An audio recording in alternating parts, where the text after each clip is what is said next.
Muito boa tarde, amigas e amigos. Muito boa tarde.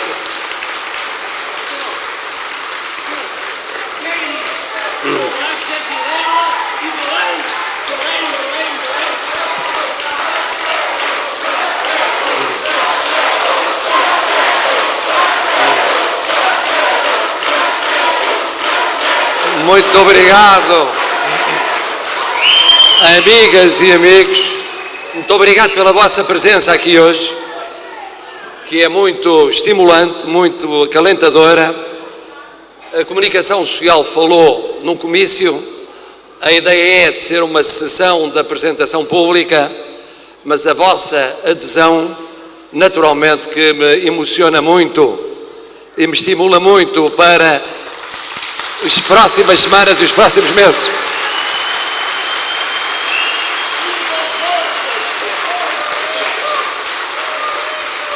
Amigas e amigos, portuguesas e portugueses, há uma semana arrancámos em Celurico de Basto.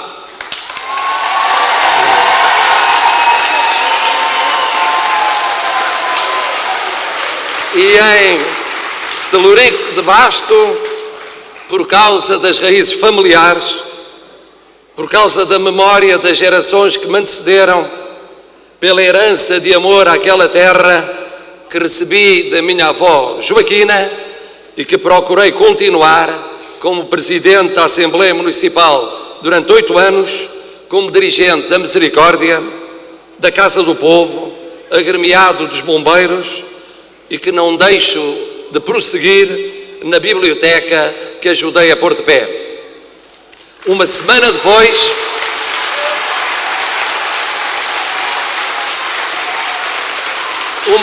depois, estamos aqui juntos, na metrópole da Liberdade, onde sempre viveu uma parte da minha família e onde há 20 anos trabalhei na fundação da Faculdade de Direito da Universidade do Porto, guardando como galardão único na minha vida o ter sido feito por essa universidade seu doutor honoris causa. Há nesta caminhada, neste percurso, uma intenção.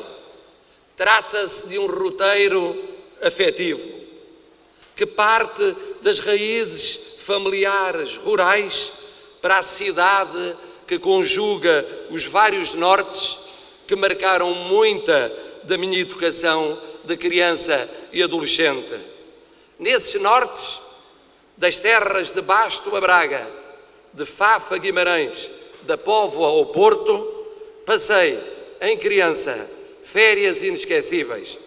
Aprendi, quando adolescente, as primeiras lições de política e tive os primeiros debates sobre os regimes. Criei laços clubísticos em Braga. Assumi traços feitos de ser minhoto, de ser duriense, de ser transmontano. Tal é o cruzamento de influências que temos no concelho de Celurico de Basto.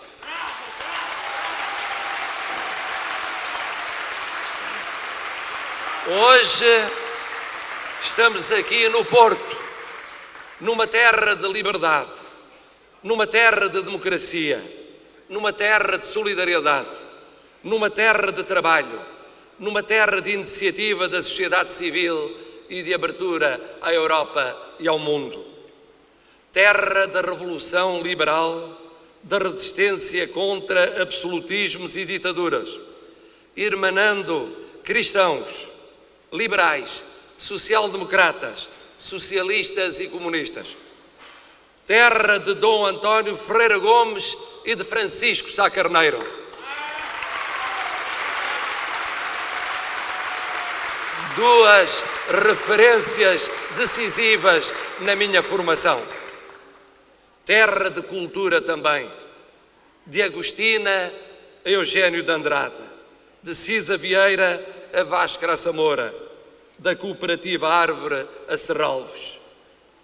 Portugal não é só o Porto, mas não teria sido o mesmo Portugal sem o Porto.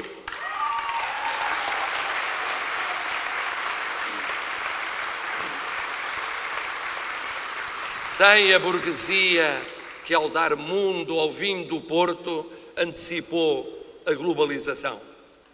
Sem os militares que aguentaram o cerco do Porto. Sem os intelectuais insubmissos e os operários determinados que lutaram pela liberdade e pela igualdade.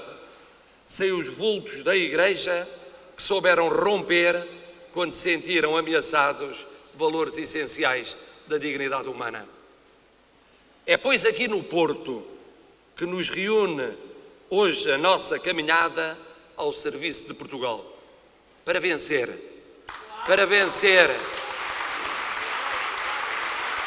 ao serviço das portuguesas e dos portugueses.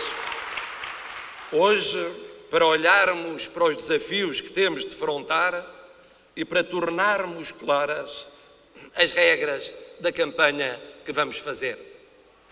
Primeiro, falemos dos desafios que temos de defrontar. Vivemos um difícil momento no mundo.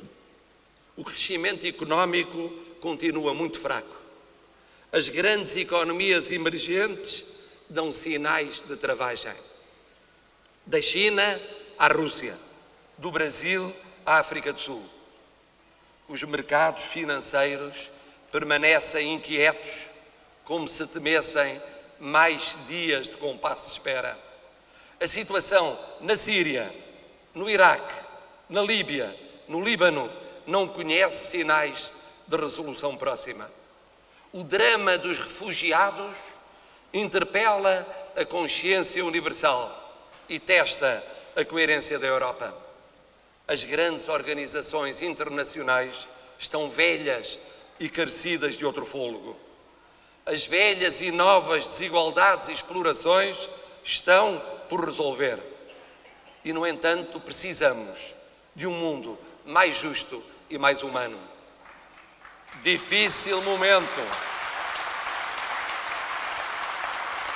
Difícil momento também este para a Europa.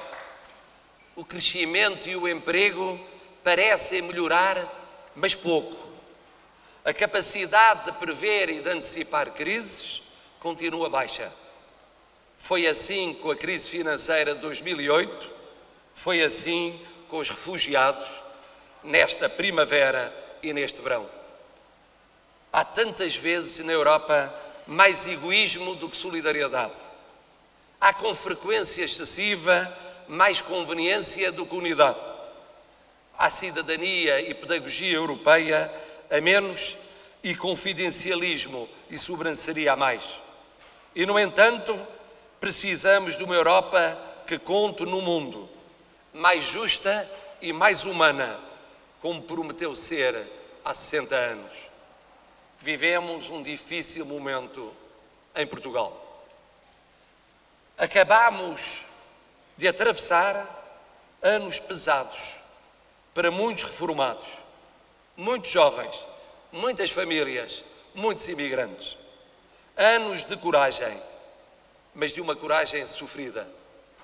Começamos a acreditar que é possível voltar a sonhar os sonhos que calamos, que adiamos, que tememos nunca poder vir a realizar. Tempo de redescoberta da esperança que não desespera de tanto esperar. Para os desempregados, tempo para crescer e criar mais emprego. Para os reformados e pensionistas, a certeza de que não vão morrer condenados à pobreza envergonhada. Para as mulheres expostas à violência doméstica, de que não vão continuar a viver nesse pesadelo constante. Para os jovens, de que não vão ver desperdiçadas formações, energias, estudos, horizontes de futuro. É precisamente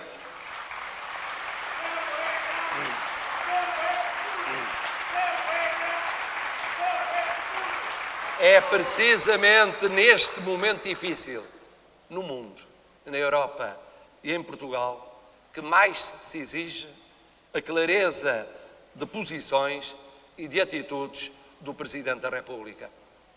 O Presidente da República tem de ter uma ideia e uma ideia que todos compreendam sobre Portugal. A minha ideia é de um Portugal com mais justiça e mais igualdade. Os portugueses espalhados pelo mundo, o mar e a Europa, para se afirmar como uma plataforma entre continentes, culturas e civilizações. Um Portugal que seja, ao mesmo tempo, mais justo e uma ponte universal. Sempre fomos dos melhores nessa missão, desde os descobrimentos. Somos ainda dos melhores nos mais diversos domínios por todo o mundo.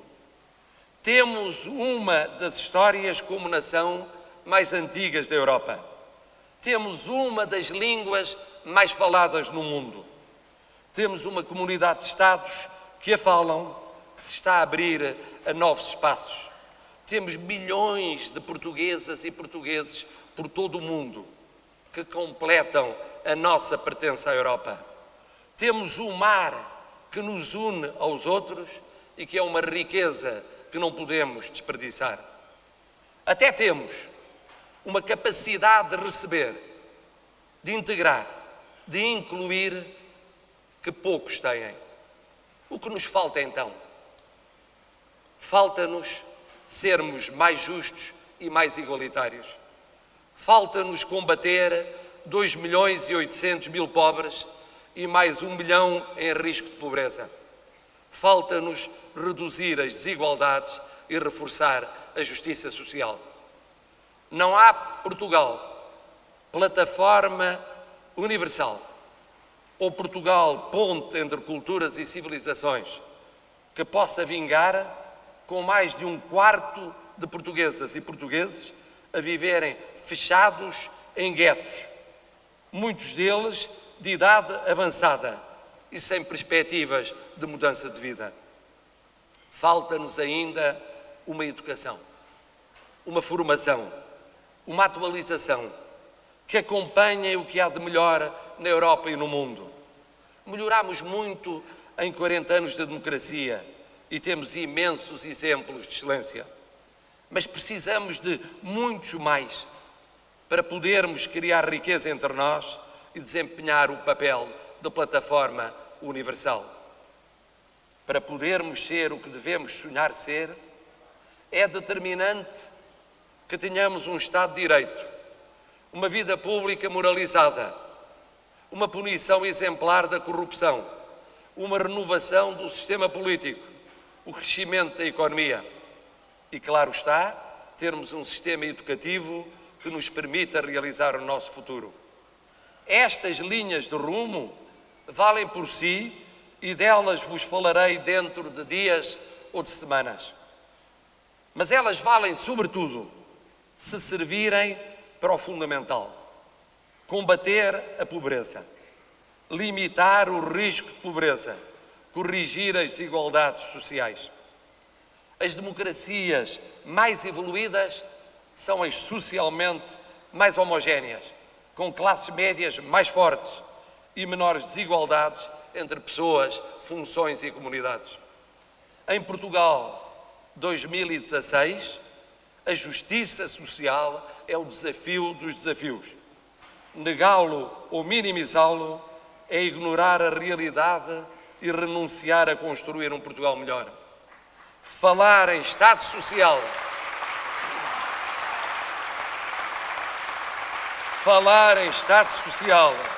sem justiça social é usar palavras ocas para esconder realidades indesejáveis.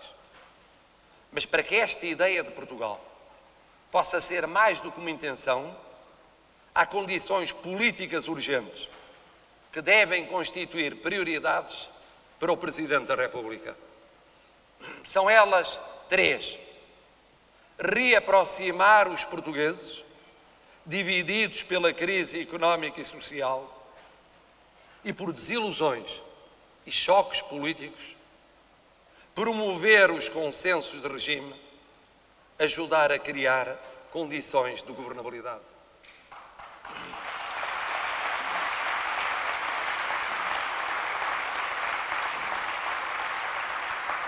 reaproximar os portugueses, reaproximar os mais velhos, desesperançados, que sonharam com um fim de vida que não estão a ter.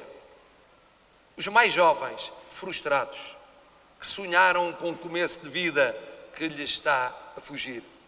Os desiludidos com a política ou com os políticos, que engrossam os que se abstêm de decidir por Portugal. Os que no fim destes anos de crise e à saída de um ato eleitoral, vivem a política como uma guerra de vida ou de morte, separando os bons dos maus, os verdadeiros patriotas daqueles que o são menos. Reaproximar todos de todos é um imperativo nacional premente. Portugal é de todos, não é só de alguns.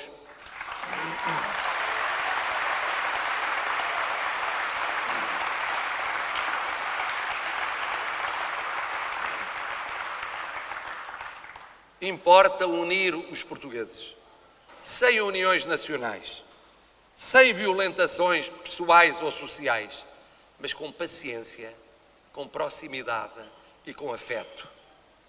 Ninguém deixa de ser o que é, como vive e como pensa, mas ganha-se em valorizar o que pode juntar as pessoas, o que pode reforçar a sua solidariedade, o que deve traduzir a fraternidade de se ser português.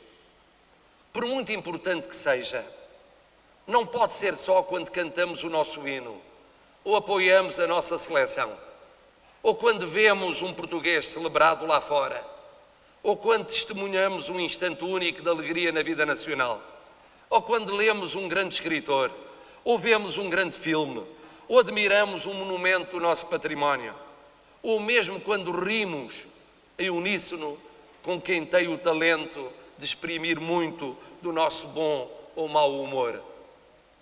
Sermos diferentes sem nos desamarmos é um desafio que a todos respeita. Depois, segundo desafio, segunda prioridade, promover a convergência entre políticos, partidos, parceiros económicos e sociais, como acontece nas mais avançadas democracias do mundo. Nada é eterno na vida, a não ser a eternidade para quem é crente como eu sou. Mas é um desperdício de energias estar a discutir permanentemente o que deve durar o tempo suficiente para que as portuguesas e os portugueses possam planear a sua vida a prazo. Pode rever-se a Constituição, mas não faz sentido querer revê-la dia sim, dia não.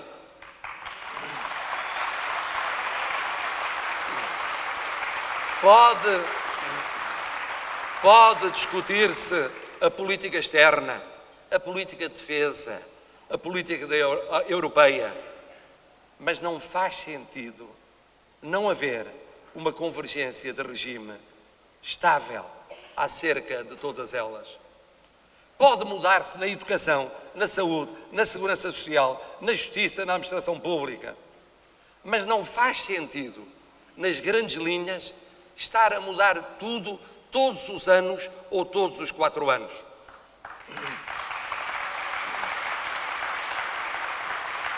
Não faz sentido não haver consensos de regime quanto às avaliações, ou quanto à construção de hospitais públicos, ou quanto às medidas para garantir pensões a 5 ou 10 anos, ou quanto à rede de tribunais, ou quanto ao ordenamento da administração pública.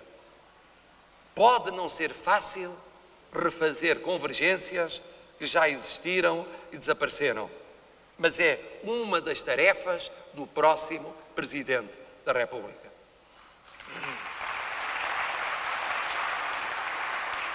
Terceira tarefa espinhosa, mas urgente: ajudar a garantir a governabilidade. A garantir que não haja governos de 8 meses ou de 1 ano, ou eleições todos os 8 meses ou todos os anos. Não é preciso ser-se letrado em política para se perceber que não há um país, com a situação presente de Portugal, à saída de uma pesada crise, que possa aguentar instabilidade governamental ou parlamentar crónica. Numa tal situação, o caminho a percorrer com base na Constituição, na prática constitucional e no bom senso é claro. As portuguesas e os portugueses votam. O Parlamento reflete na sua composição essa participação, com certas forças políticas recebendo mais votos do que outras.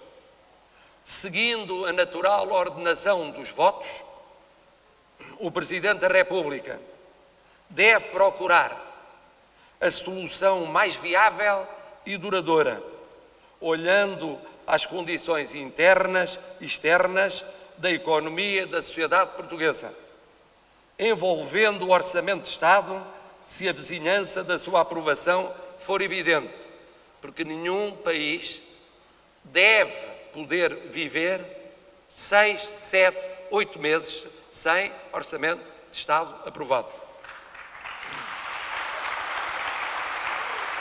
E deve fazê-lo com a brevidade possível de quem não quer alongar um vazio político. O Presidente da República não se pode substituir ao livre voto dos partidos, mas também não pode demitir-se do que é o seu poder constitucional. E deve agir com a rapidez possível, com a clareza desejável, com a preocupação de facilitar convergências, de viabilizar soluções estáveis, de promover governos que durem. Amigas e amigos, falei-vos de Portugal, dos desafios a enfrentar, das prioridades a definir. Mas por que é essencial que os políticos digam às portuguesas e aos portugueses ao que vão? Passo a explicar-vos as regras a que obedecerão as minhas pré-campanha e campanha eleitoral. Não basta apregoar princípios. É fundamental viver em concordância com eles. Daqui até à entrega das assinaturas e ao começo da campanha eleitoral, farei o que tenho feito na minha vida profissional, salvo quanto à televisão, em que se suspendeu automaticamente por contrato, devido à cláusula que eu próprio inseri, a atividade de comentário político no dia 9.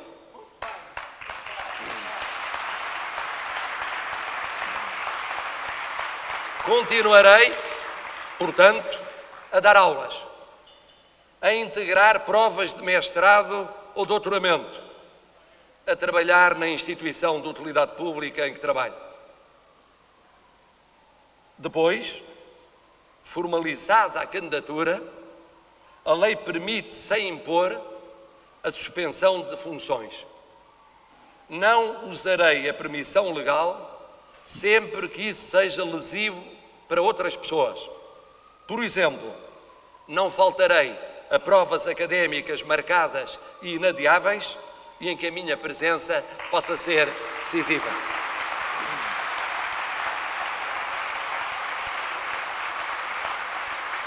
Outro princípio de campanha que quero deixar desde já esclarecido é o de que não perderei um minuto a comentar, direta ou indiretamente, os demais candidatos presidenciais.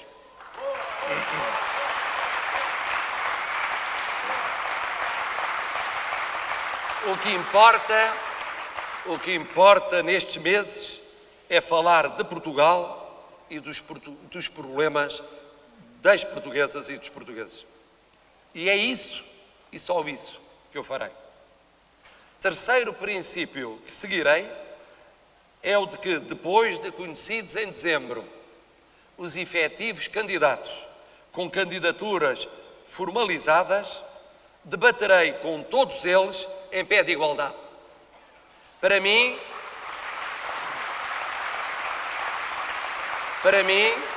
não há nem haverá candidatos de primeira, de segunda ou de terceira, consoante as sondagens do momento ou o apoio de partidos ou parceiros económicos e sociais.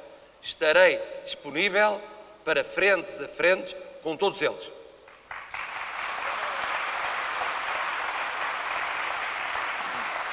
Quanto aos termos financeiros com que conduzirei a minha pré-campanha e campanha, deixo desde já claro que considero inaceitável que em clima que ainda é de saída de pesada crise, se gastem os milhões que a lei permite e que foram gastos em eleições anteriores.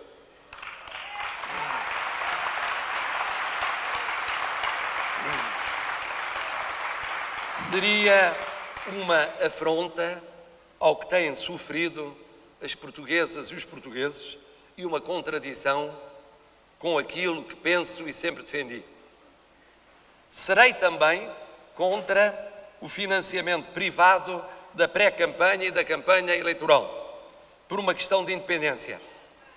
Um candidato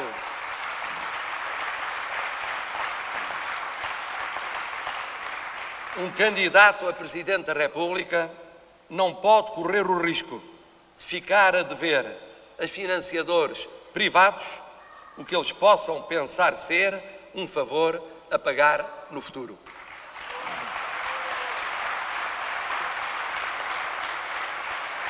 Os políticos têm de dar o exemplo.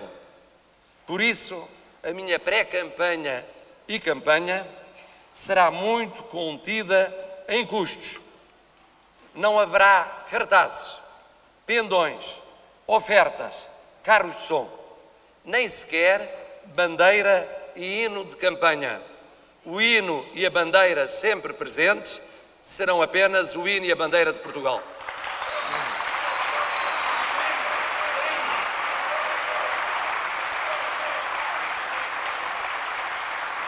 Por isso, será coberta exclusivamente pela subvenção do Estado, sem donativos financeiros privados de pessoas ou partidos, aceitando apenas o trabalho de voluntariado das portuguesas e portugueses.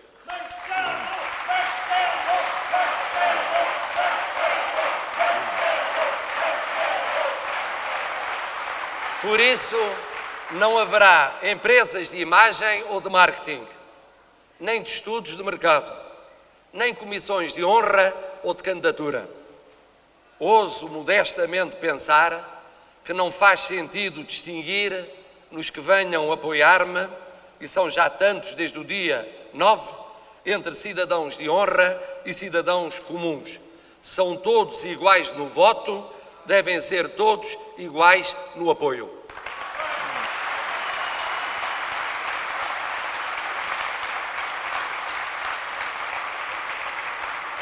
Por isso, não é uma campanha de personalidades, é uma campanha de pessoas, para as pessoas e pelas pessoas.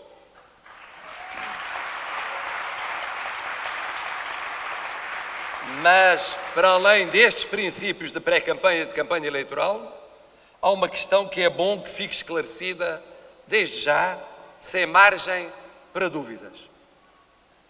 Não pedirei apoio a nenhuma entidade partidária ou não partidária.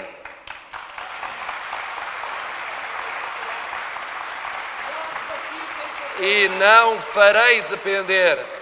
farei depender a minha candidatura de qualquer decisão que venha a ser tomada neste domínio. As eleições presidenciais são, por natureza, diferentes de todas as outras, em particular das eleições legislativas. Neste momento, mais se exige que sejam. Fui, desde o seu nascimento, militante de um partido que liderei e que me tem proporcionado alguns dos momentos mais emotivos e inesquecíveis da minha vida, e a que tenho dado décadas de empenho basista por todo o país, sempre com liberdade de pensamento e opinião que o pluralismo interno acolheu e compreendeu. Mas um candidato presidencial não pode ser uma projeção e menos ainda uma correia de transmissão de um partido ou de uma coligação que ele integra. Tal como o Presidente da República não pode ser o porta-voz de um partido ou de uma coligação, um fiador atento, venerador e obrigado de um governo ou de uma maioria parlamentar absoluta ou relativa.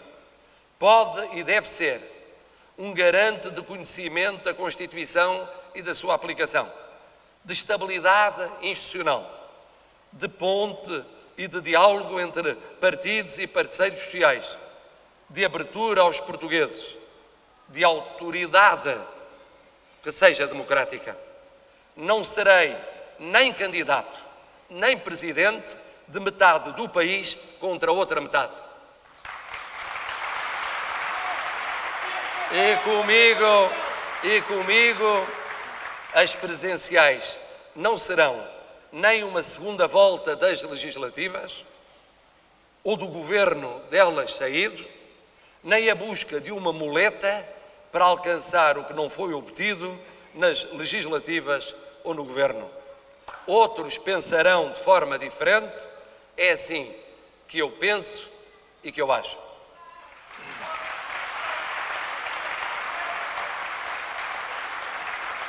E agora, amigas e amigos, portuguesas e portugueses, é tempo de continuarmos juntos por Portugal esta caminhada, exigente em desafios, contida em meios, transparente em propostas e métodos.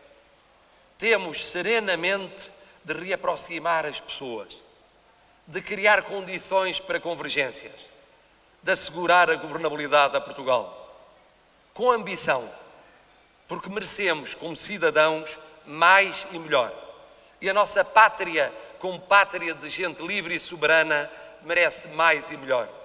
Escrevia-me esta semana uma jovem que vai votar pela primeira vez o seguinte: professor, não quero ter de me ir embora de Portugal para trabalhar, mas tenho medo de que nunca mais acabe a crise e não tenha outro caminho senão partir. Esta jovem dizia em voz alta o que muitos pensam em voz baixa, que têm medo de que nunca mais haja espaço para esperar em Portugal. E, no entanto, nós sabemos que todas as portuguesas e todos os portugueses sofreram estes últimos anos para conservarem viva a capacidade de esperar.